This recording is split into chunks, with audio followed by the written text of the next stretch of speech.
John had always been a good student, but he never quite fit in with the other kids at school.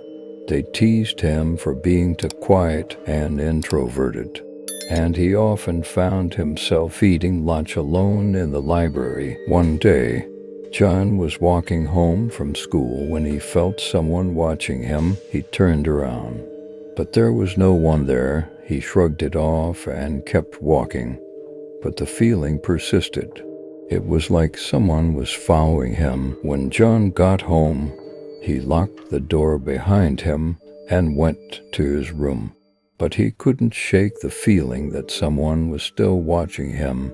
He turned on all the lights and sat on his bed, trying to calm down. Suddenly, he heard a noise outside his window. He looked up and saw someone peering in at him. It was his classmate, Tom. John was relieved to see a familiar face, but also confused. What was Tom doing outside his window? Tom climbed into John's room and sat down on the bed next to him.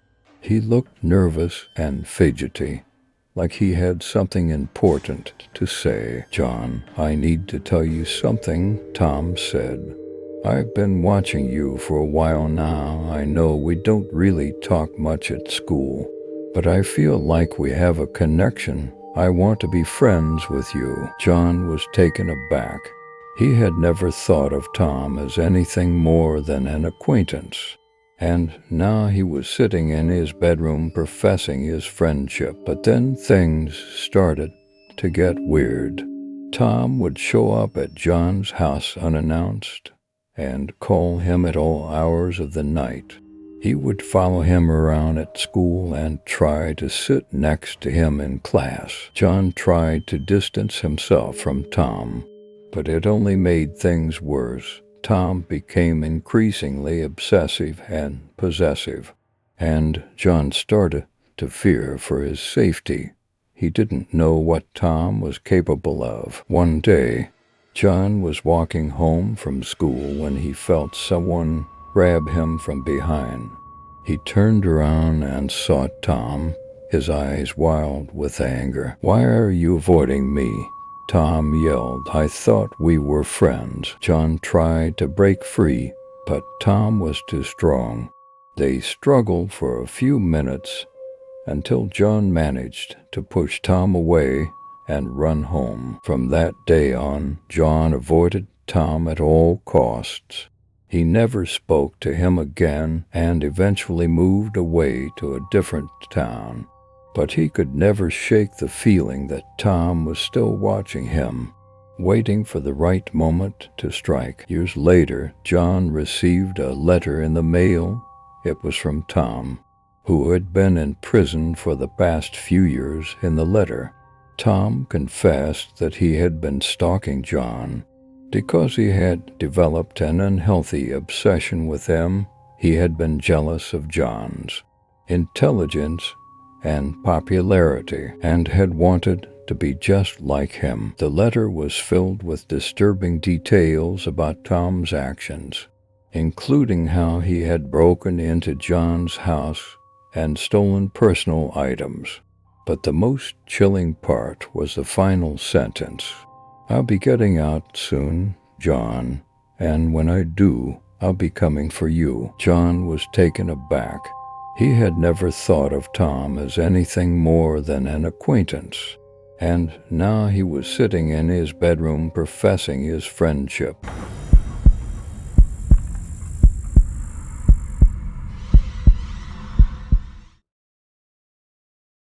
It was just a regular evening at the school, and the students were excited to attend their classmates' performance. The stage was set, and the lights were dimmed. The audience was in awe as they watched the young performer showcase his talent. The boys, John and David, were sitting in the back row, enjoying the show.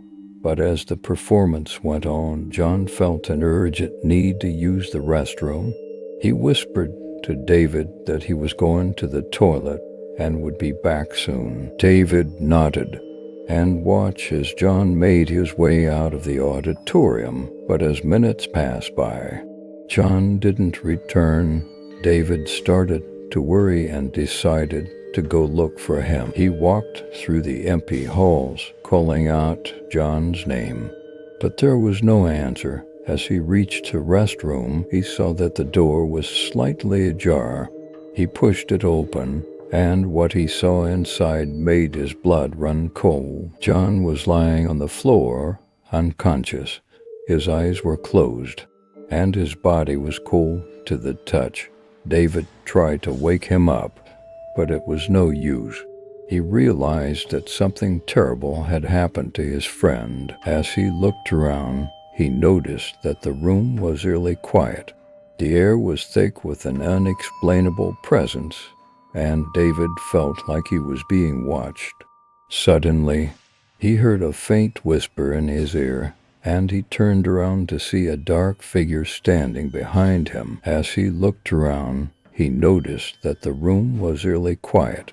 The air was thick with an unexplainable presence, and David felt like he was being watched. Suddenly, he heard a faint whisper in his ear, and he turned around to see a dark figure standing behind him. David froze in terror as the figure moved closer. He could feel its breath on his neck, and he knew that he was in grave danger. The figure whispered something in his ear, but David couldn't make out what it was. The next day, the school was filled with rumors about what had happened to John and David. Some say that they were attacked by a ghost, while others believe that it was a demon. But one thing was for sure: the restroom was never used again, and the students made sure to avoid it at all costs.